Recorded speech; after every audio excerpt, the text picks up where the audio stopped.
Question number 4 है। ये आकृति दी हुई है, इसमें हमें सिद्ध करना है ए ओ बी एक सरल रेखा है। बिंदु ओ पर चार कोण बने हुए हैं, कोण एक्स, कोण वाई, कोण जेड और कोण डब्ल्यू। इन चारों कोणों में परस्पर ये संबंध है कि x plus y equal to है डब्ल्यू प्लस जेड। तो इसे प्रूव करते हैं, देखिए कैसे। ये आकृति है हमारी, बिंदु ओ है। ये बिंदु ओ पर चार कोण बने हैं, वो चार कोण मिलकर पूरा वृत्त बना देते हैं, सर्किल। तो ऐसे जो है एक बिंदु पर बने सभी कोणों का योग 360 डिग्री होता है। इसलिए यानी कि ये कोण x, ये वाला कोण y है प्लस y, और ये वाला कोण है आपका z प्लस w, कोण z और ये प्लस w बराबर 360 डिग्री।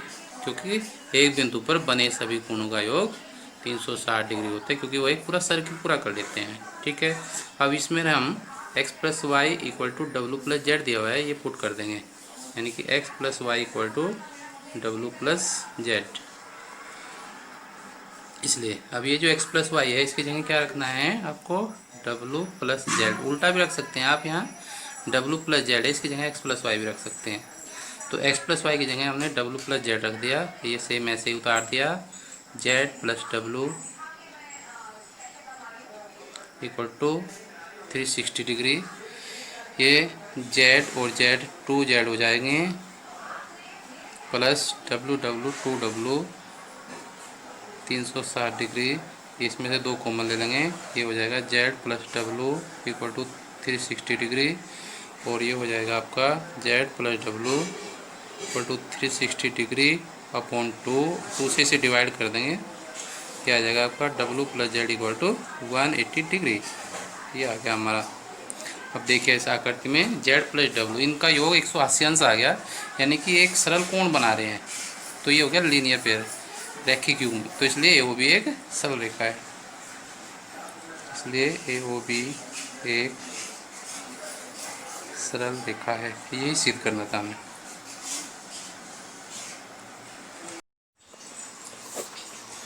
क्वेश्चन नंबर 5 है, आकृति 6.17 में इसमें कहा गया है पी ओ क्यू एक सरल रेखा है और आर ओ इस पर लंब है पी के ऊपर। तो हमें सिद्ध करना है कि कोण आर ओ एस, ये आर ओ एस बनाया, बराबर हाफ कोण क्यू एस माइनस कोण पी ओ एस।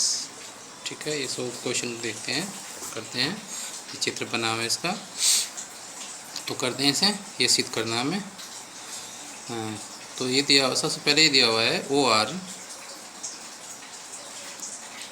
लंब है इस पर पी ओ क्यू रेखा पर, यानी कि पी आर पर। जब ये पी आर पर लंब है, जब लंब का मतलब 90 अंश का कोण बनाएगा, यानी कि कोण आर ओ क्यू 90 डिग्री होगा ये, और आर ओ पी ये भी 90 डिग्री होगा। आर ओ क्यू बराबर 90 अंश एंड आर ओ पी 90 अंश। ठीक है, अब ये सिद्ध करने के लिए हम थोड़ा सा यहाँ से हिंट लेंगे, हिंट मिलेगी हमें, यानी कि कोण जो क्यू ओ एस है, इसको मान निकाल लीजिए, कोण क्यू ओ एस।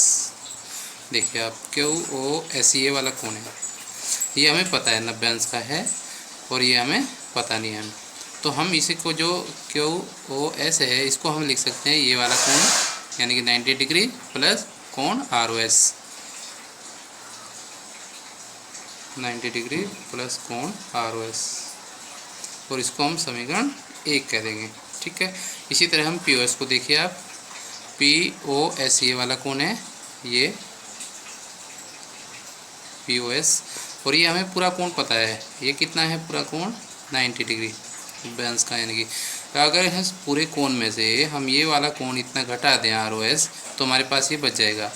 यानी कि कहने का मतलब ये पी ओ एस को हम ये लिख सकते हैं, कोण पी ओ एस टू 90 अंश माइनस पूरे में से आप आर ओ एस घटा दें, ये बच जाएगा। तो 90 डिग्री माइनस कोण आर ओ एस, इसको इक्वेशन 2 कह देते हैं। अब समीकरण 1 में से 2 घटा देंगे, थोड़ा यहाँ से इन दोनों कोणों का मान निकाल लिया हमने, इन दोनों के बीच में है माइनस का चिन्ह, तो इसको हम लोग घटाना है। समीकरण 1 से समीकरण 2 को घटाने पर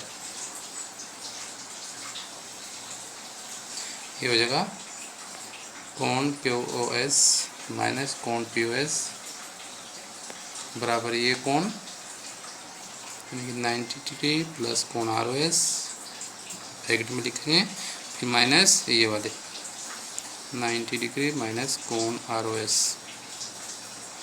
इसको ऐसे ही उतारें QoS माइनस कोण POS, ये ब्रैकेट हटा देंगे, ये हो गया 90 डिग्री प्लस कोण ROS माइनस 90 डिग्री, ये माइनस इसको चिन्ह बदल जाएगा, ये हो जाएगा प्लस कोण ROS, ये माइनस के 90 डिग्री है, ये प्लस के ये कट जाएंगे, ये ROS है, ये भी ROS है, दोनों प्लस के हैं, ये जुड़ जाएंगे, यानी कि ये हो जाएगा 2 कोण ROS।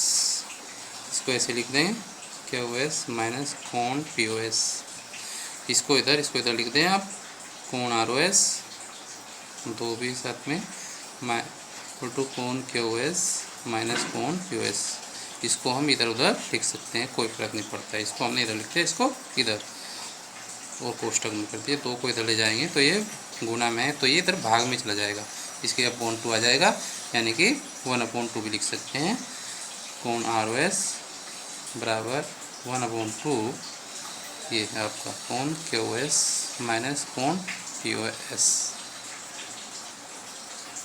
और ये हमें सिद्ध करना था, तो ये सिद्ध हो गया हमारा।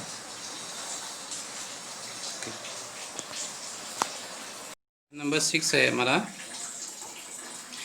इसमें कहा है दिया है कि कोण XYZ बराबर 64 अंश है, तो XY ये XYZ का मान 64 दिया है, XY को P तक बढ़ाया गया है, तो इसकी हमें एक आकृति खींचनी है। फिर कहा इसने YQ कोण ZYP को समद्विभाजित करता है, बाइसेक्ट करता है, यानी कि कोण XYQ और प्रतिवर्ती QYP ज्ञात करना। देखेंगे इसे, इसका चित्र इस प्रकार से बनेगा। पहले आप एक कोण बना लेंगे XYZ 64 अंश का, फिर XY को, ये जो XY है इसको आगे P तक बढ़ाया गया है, इसको P नाम दे दिया, फिर ये कोण ZYP बन गया, और इसको बाइसेक्ट पर इसको समद्विभाजित समान दो भागों में बांटती हुई किरण रेखा YQ खींची गई है, तो ये दो कोण बन गए, ये दोनों आपस में बराबर है। तो हमें ये ज्ञात करना है, दो बातें XYQ ये ज्ञात करना है, ये तो पता ही है हमें 64 अंश है, इसको ज्ञात कर लेंगे, दोनों को प्लस कर देंगे, इसका मान आ जाएगा प्रतिवर्ती QYP इसका प्रतिवर्ती बताना है, यानी कि QYP निकाल के प्रतिवर्ती ज्ञात हो जाएगा। तो क्वेश्चन करते हैं हम, कि इसने कहा है क्वेश्चन में YQ, यानी कि ये YQ जो है YQ किरण कोण ZYP को समद्विभाजित करती है।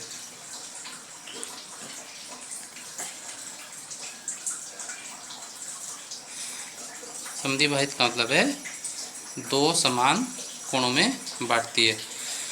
तो हमारे पास यहाँ पे 3 कोण बन गए हैं, कोण ये XYZ, कोण ZYQ और QYP।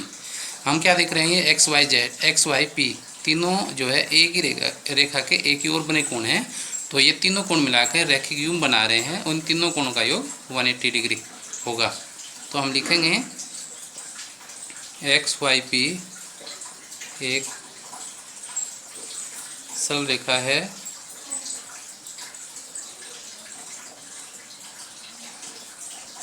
तो ये कोण XYZ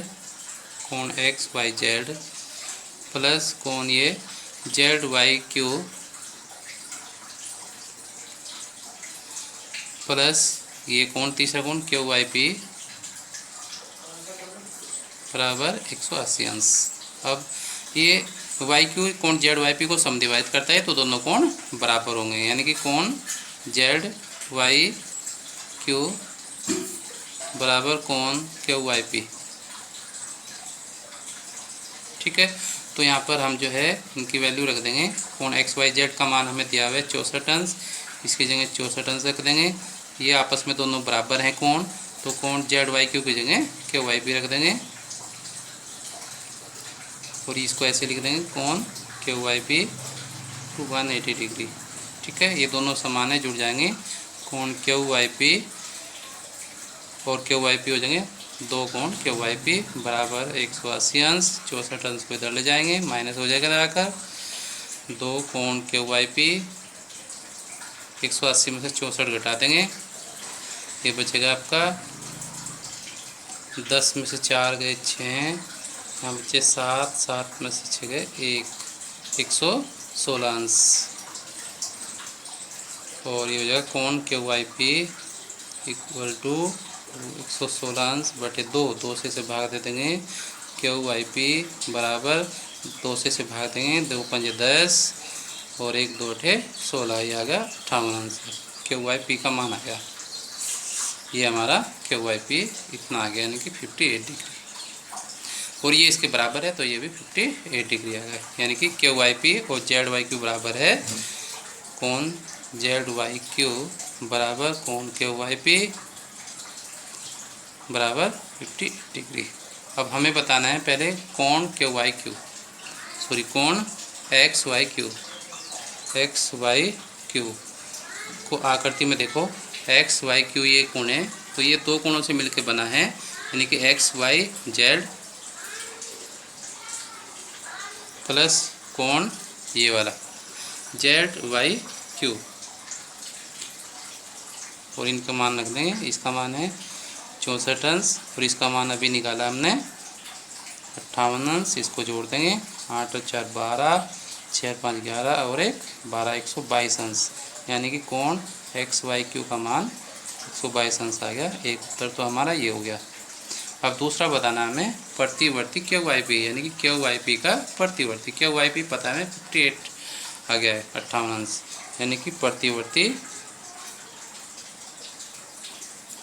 कोण क्यू वाई पी बराबर क्यू वाई पी इसका प्रतिवर्ती होगा, यानी कि ये इसका अपोजिट एंगल, यानी कि 360 अंश में से घटा देंगे, 360 अंश माइनस 58 अंश, और ये बचेगा आपका 302 अंश। तो प्रतिवर्ती क्यू वाई पी का मान आएगा 302 अंश, ये उत्तर हो गया हमारा।